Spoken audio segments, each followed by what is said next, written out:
नमस्कार, आप देख रहे हैं कशिश न्यूज और आपके साथ मैं हूं दीपक शर्मा।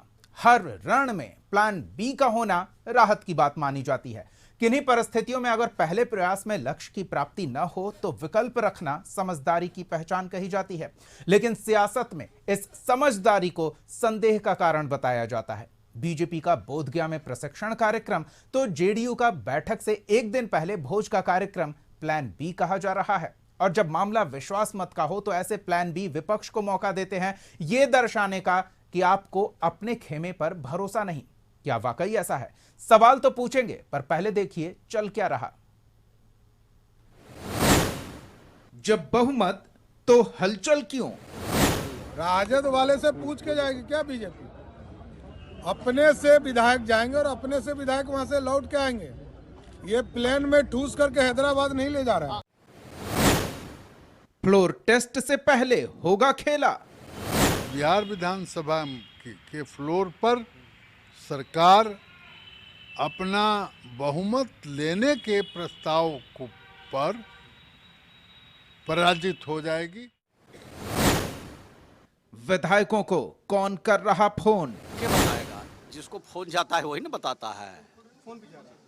फोन करता है ना, फोन करता है, जाता है, उसको कुछ हाथ लग रहा है जो जाता है, निराश होकर लौट जाता है।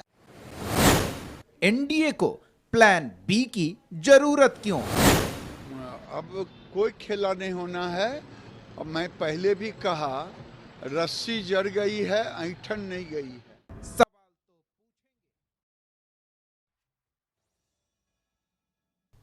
जी हां, सवाल यही कि जब सब कुछ ठीक ठाक है तो फिर इतनी दौड़ भाग क्यों?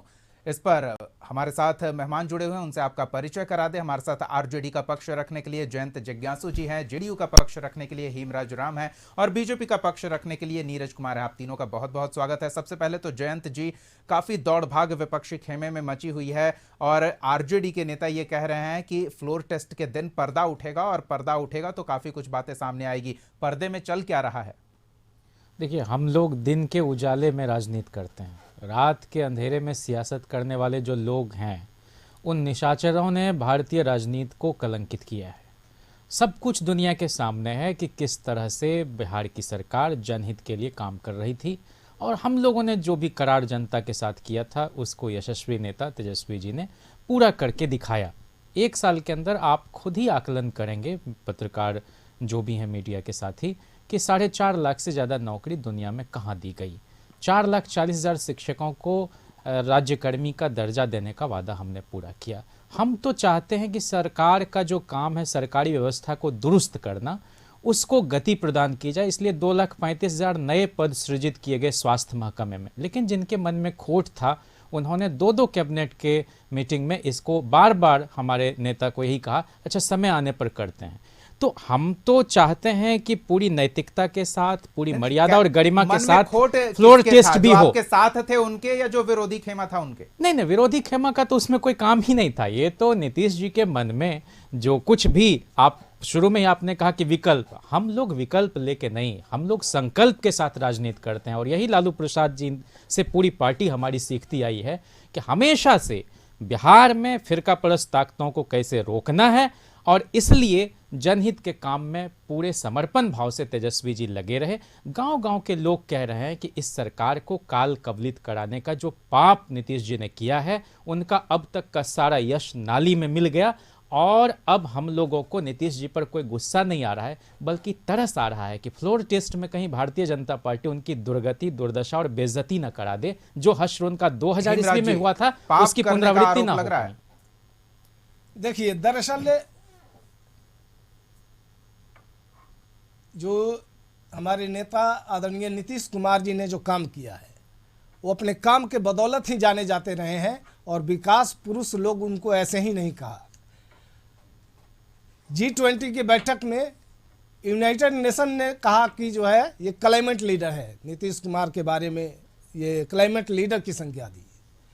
और जो बात शिक्षकों की बहाली को लेकर के, अन्य पदों पर बहाली को लेकर के अभी हमारे भाई राजद प्रवक्ता बोल रहे थे, मैं बता देना चाहता हूं कि सरकार का कोई भी निर्णय मंत्रिमंडल में लिए गए निर्णय के अनुसार आगे बढ़ता है और मंत्रिमंडल का प्रमुख माननीय मुख्यमंत्री होते हैं। और जो तेजस्वी जी की बात हो रही है निवर्तमान उप मुख्यमंत्री जी की, तो उप मुख्यमंत्री का कोई संवैधानिक पद नहीं होता है, उनका दर्जा मंत्री के बराबर होता है। और नीतीश कुमार जी ने जब आप 2005 से अभी तक के पूरे कार्यकाल का आकलन करेंगे तो हमेशा उन्होंने रोजगार की बात की, लोगों को नौकरियां देने की बात की। लेकिन जिज्ञासु जी भी तो यही कह रहे हैं ना कि जब हमारे नाम क्रेडिट जुड़ने लगा तो फिर आपने ये क्रेडिट जुड़ने से खफा होकर हमसे किनारा कर लिया। ऐसा नहीं है। दरअसल हम तो युवाओं को रोजगार देने के पक्ष में शुरू से ही रहे हैं और जिन बहाली की बात हो रही है वो बहाली का निर्णय बहुत पहले हो चुका था और ये तो बाद में आए महागठबंधन जो बना वो बाद में बना और ये निर्णय तो बहुत पहले हो चुका था। ये प्रक्रिया तो पहले से चल रही थी, उससे पहले भी शिक्षकों की बहाली हुई थी। तो इसका क्रेडिट क्या उन्हीं को दे दिया जाए?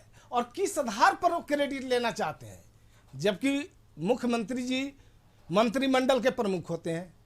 चलिए, ये क्रेडिट की बात तो विधानसभा में भी उठेगी कि किसका कितना क्रेडिट होता है, लेकिन नीरज जी के पास चलते हैं। नीरज जी, ये जो बातें हो रही है कि सब कुछ आप कह रहे हैं, हालांकि कार्यसूची भी विधानसभा की 12 तारीख की आ गई है। पहले स्पीकर के विरुद्ध जो अविश्वास प्रस्ताव है उस पर विचारार्थ प्रस्तुत किया जाएगा और फिर सरकार अपना विश्वास मत हासिल करेगी। तो ये जो तैयारी चल रही है इसको लेकर क्या फिर भी प्लान बी क्यों? कोई प्लान भी नहीं। हम लोगों की बैठक पहले से आयोजित थी। भाजपा एक संगठनात्मक दल है, लगातार बैठकें हमारी पार्टी में होती रहती है। अभी जयंत जिज्ञासु जी बता रहे थे क्रेडिट लेने की बात, तो बताइए इनके मंत्री तो एक दिन विभाग में गए नहीं, विभाग छोड़ के, शिक्षा विभाग छोड़ के वह भागे हुए रहते थे। तो किस मुंह से आरजेडी क्रेडिट लेने की बात करती है, मुझे बड़ा ताज्जुब होता है। दूसरी बात, मैं जयंत जिज्ञासु जी के एक बात का और उत्तर देना चाहता हूँ कि अभी ये लालू जी का महिमा मंडन कर रहे थे। छोटे भाई मेरे, इस तरह का अपराध मत करिए। जिसको कोर्ट ने सजा याफ्ता मुजरिम साबित कर दिया हो, आप उसको रोल मॉडल बना के पेश करके आने वाली पीढ़ियों को क्या संदेश देना चाह रहे हैं? कृपया इस तरह का दलगत राजनीति के चक्कर में पड़कर बिहार की पीढ़ियों को जैसे लालू यादव के परिवार ने बर्बाद किया, आप उसका हिस्सा नहीं बनिए, नहीं तो जो दर्शक देखने वाले होंगे वो आपको भी गाली देंगे। ऐसा काम मत करिए। और ये शिक्षा की क्या बात करेंगे तेजस्वी यादव जी? ये खुद कहाँ तक पढ़े लिखे हैं? तो इनमें शिक्षा, रोजगार, ये रोजगार जो अभी सृजन हुआ, ये तो एनडीए सरकार के समय में ये फैसला लिया गया था। नीतीश जी के साथ निश्चय में भी ये शामिल था। ठीक है, जिसमें नीतीश जी ने कहा था कि 2020 में बिहार के बजट का आकार उनको लग रहा था कि नहीं है, लेकिन केंद्र सरकार इसमें पूरा का पूरा सहयोग कर रही है। अभी देखिए, जो 94 लाख लोगों को 2-2 लाख रुपए देने की योजना पे बात हुई, केंद्र सरकार ने इसमें भी अपनी सहमति दे दी। मोदी जी इनको सपोर्ट करेंगे, देंगे तो 2 लाख रुपया। तो अब पैसे की दिक्कत नहीं आएगी। बिहार में डबल इंजन की सरकार बन चुकी है और निशाचरों वाली और पीठ में छुरा भोंकने का काम हम लोग नहीं करते। 2020 में जनमत एनडीए को था, उस समय नीतीश जी भाजपा के साथ थे। पीठ में छुरा भोंकने का काम और निशाचरों वाला काम इन लोगों ने किया था कि चुपके से नीतीश जी को खिसकाकर प्रलोभन देकर के किसी भी कारण से उनको अपनी तरफ ही ले गए थे।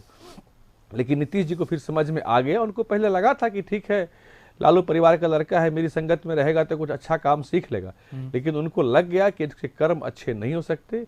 आरजेडी की जीन में ही भ्रष्टाचार, पाप और अपराध का बोलबाला है, अपराध है।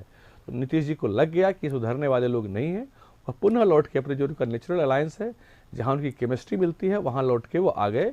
और बिहार में जी इस चर्चा को हम आगे जारी रखेंगे, लेकिन जब जीन की बात आ गई, विचार और पुराने सहयोगियों की बात आ गई, तो हम आपको ये भी बता दें कि माले खेमे की ओर से ये बयान दिया जा रहा है कि अगर जेडीयू विधायकों का जमीर जागता है तो फिर फ्लोर टेस्ट के दौरान वो हो सकता है जिसकी इन लोगों ने कल्पना भी नहीं की थी।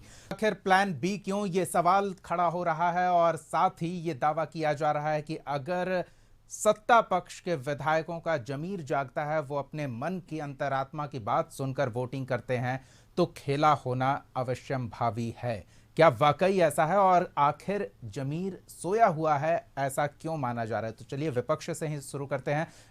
जयंत जिज्ञासु जी हमारे साथ हैं। जयंत जी, आखिर ऐसे दावे क्यों किए जा रहे हैं? नहीं, बहुत स्वाभाविक है और हम लोग चाहते हैं, कभी जेपी ने भी आह्वान किया था कि लोग अंतरात्मा की आवाज़ सुने।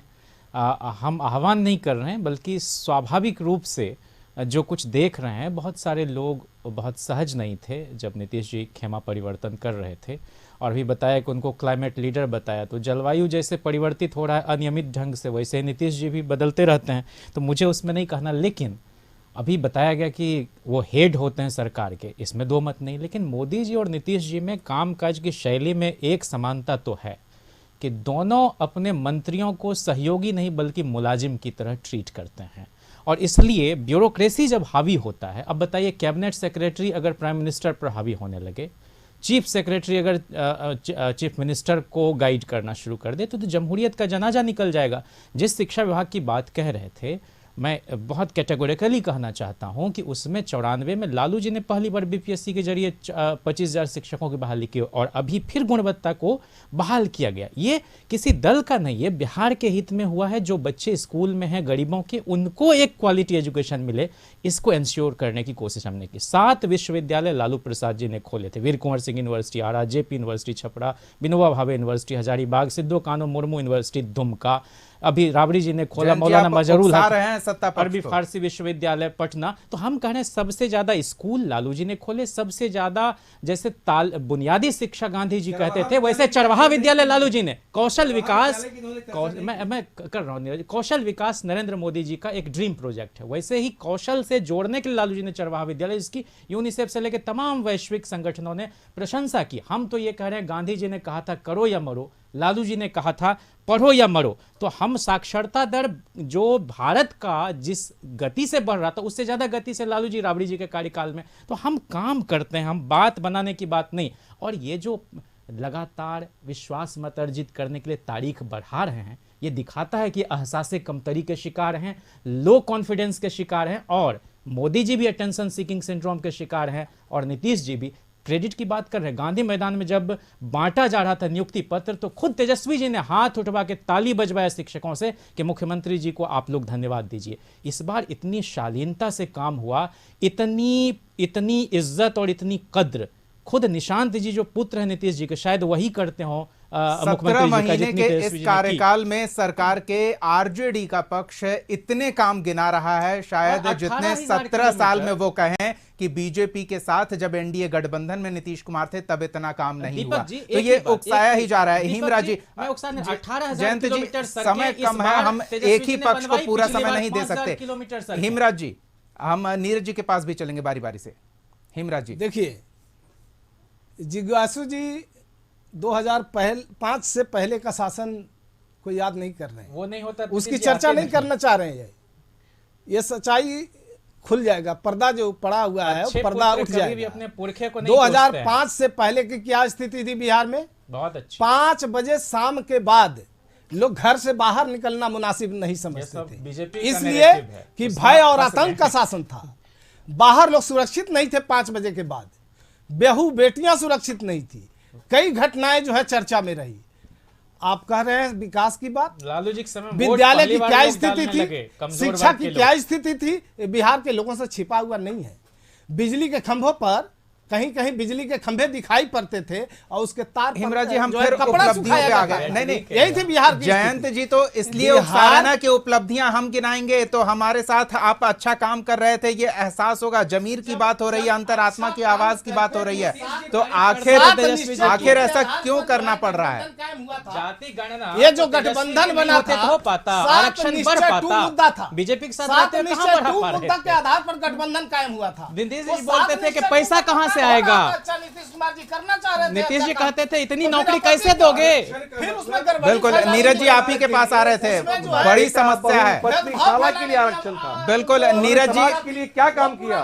बिल्कुल जी के राज्य में 100 जनता देख रही है, हमें कुछ नहीं कहना है। बिहार में 118 जनता बहुत दुखी और त्रस्त हो गई नीतीश जी से। आरक्षण के तो कभी पक्षधर लालू जी रहे नहीं। अरे बिहार में आरक्षण लालू जी ने बढ़ाया 14 से 18, राबड़ी जी ने लागू किए जब कैलाशपति मिश्रा जी राबड़ी जी ने 18, लालू जी ने 14 सहयोगी थी, और बीपी सिंह ने कैलाशपति जी का तो तब लागू किया। नीरज जी, फिलहाल तो बीजेपी दबाव में दिख रही है ना, बीजेपी पर इस बात का दबाव है कि जो सत्ता परिवर्तन हुआ है उसे बरकरार रखने की पूरी जिम्मेदारी, पूरा दारोमदार बीजेपी पर ही है। बिल्कुल ये संख्या बल तो आप ही को जमा करना नीतीश जी होगा। को ये लोग संख्या जलील बल करेंगे, जमा है, बारह ये को लोग देखते जाइए ना। खेला होगा अफवाह उड़ा रहे हैं। राजनीति इनके लिए खेल है, लेकिन हम लोग सम्राट के लिए चौधरी ने खेला कहा दिया, हम नहीं, अपने बूथ की सेवा सरकार है। बनाएंगे। हम लोग खोज सेवा तो भाव यही से है। राजनीति करते हैं। ये लोग अब बोल के अपने कार्यकर्ताओं का मनोबल इनका गिरा हुआ है। कार्यकर्ता हमारे इनके और नेता कार्यकर्ताओं का हताश निराश मनोबल हैं। तो आसमान उनका पर रहता मनोबल है, बचाने क्योंकि के हम लोग सही लिए काम ये नेता लोग करते कुछ हैं। बोल रहे हैं, कोई नजरों खेला से बिहार में नजरें नहीं होगा। मिलाते हैं और अगर लोगों वही खेला है तो खेला बिहार में हो नीतीश जी चुका। नजरें चुरा रहे जनमत हैं की अभी। सरकार अपना सम्मान वापस कोई पाई है बहाना बिहार ही नहीं में। मिल रहा है उनको। 2020 में जिसको जनमत मिला था वह सरकार आज पुनः स्थापित हुई है और पुनः बिहार में विकास के रास्ते पर बिहार आगे बढ़ेगा। चलिए एक छोटा सवाल, एकदम छोटी छोटी प्रतिक्रिया। विश्वास मत से पहले स्पीकर के विरुद्ध अविश्वास प्रस्ताव विचारार्थ सदन में रखा जाएगा, मतलब मेन मैच से पहले एक ट्रायल रन जरूर होगा। क्या लगता है उस ट्रायल रन में सफल होगे सत्ता पक्ष? स्पीकर को इस्तीफा मोरल ग्राउंड पे दे देना चाहिए, ये संवैधानिक मर्यादा वो तो का कह सवाल चुके हैं है। मैं नहीं दूंगा हाँ, इस्तीफा, नहीं अब देंगे तक तो ये नहीं देंगे कंडीशन तो है। फिर उस दिन अविश्वास प्रस्ताव के खिलाफ लाया जाएगा, उसमें मतों के अंतर से वो हारेंगे, उनको पद छोड़ना पड़ेगा, यही होगा। लेकिन उनको हम लोग का सलाह है कि मर्यादा के तहत उनको इस्तीफा दे देना चाहिए था, लेकिन नहीं देंगे। इसमें भी उनको बेइज्जत होने का ही मन है तो ठीक है, कौन रोक सकता है उनको। हेमराज जी, क्या वाकई मर्यादा के खेला तो नहीं होगा, लेकिन मेला जरूर होगा। और निश्चित रूप से जो ये मंसूबा पाल के रखे हैं, इनके मंसूबों पर पानी फिरने वाला है। बस ऐसे ही जो है हवा उड़ा रहे हैं, कयास लगा रहे हैं और मीडिया में चर्चा का ये कोशिश में है और चर्चा बने रहेंगे। चर्चा में 11 तक चर्चा में बने रहेंगे। जयंत 12 जी, तारीख को मर्यादा वही के होगा तकाजा जो पर मेला- इस्तीफा बनता है, इस पर क्या कहेंगे? छोटी सी प्रतिक्रिया। पिछली बार जो भारतीय जनता पार्टी की तरफ से स्पीकर थे उस सरकार में, उन्होंने क्या इस्तीफा दिया था? अवध बिहारी चौधरी जी पुराने समाजवादी नेता हैं, मर्यादा का पालन करते हुए जब तक अविश्वास प्रस्ताव आ नहीं जा मतलब हाउस के अंदर, तब तक वो स्पीकर हैं, उस पर सुनवाई उपाध्यक्ष करेंगे। लेकिन हम तो कह रहे हैं नीतीश जी के न नहरे सुख न ससुरे सुख, तो इसलिए नीतीश जी की हालत आज बहुत बुरी हो गई है। कैसी मशालें लेके चले तीरगी में आप, जो रोशनी थी वो भी सलामत नहीं रही। नीतीश जी के प्रति हमारी पूरी सदिच्छा है कि उनको भारतीय जनता पार्टी कम से कम टॉर्चर करे, उनका बीपी हाई ना कराए चलिए, हाउस ये में, तो क्या और होगा? उनके साथ कम से कम ईमानदारी से निभाह करें। चलिए, स्पीकर को माने नैतिकता के आधार पर अभी तो इस्तीफा कर देना चाहिए। चलिए, तो नैतिकता, मर्यादा, अंतरात्मा और जमीर, सभी शब्दों को एक साथ जोड़कर भी पक्ष और विपक्ष क्या जो संख्या बल है उसके साथ कोई खेला कर सकेंगे, क्योंकि संख्या मायने रखती है विधानसभा में और 12 तारीख को स्थिति स्पष्ट हो जाएगी। दावे अभी भी किए जा रहे हैं। हालांकि कार्यसूची में पहले स्पीकर के विरुद्ध अविश्वास प्रस्ताव विचारार्थ रखा जाएगा और फिर सरकार, खुद मुखिया नीतीश कुमार ये प्रस्ताव रखेंगे कि मौजूदा सभा सरकार पर, मंत्रिमंडल पर विश्वास व्यक्त करती है। देखते हैं क्या होता है। फिलहाल तो बहुत बहुत धन्यवाद तमाम मेहमानों का, नीरज कुमार जी, हेमराज जी और जयंत जिज्ञासु जी, हमारे साथ जुड़ने के लिए, चर्चा में शामिल होने के लिए। अगले एपिसोड में एक और सवाल के साथ हम फिर मौजूद रहेंगे। तब तक के लिए देखते रहिए कशिश न्यूज़।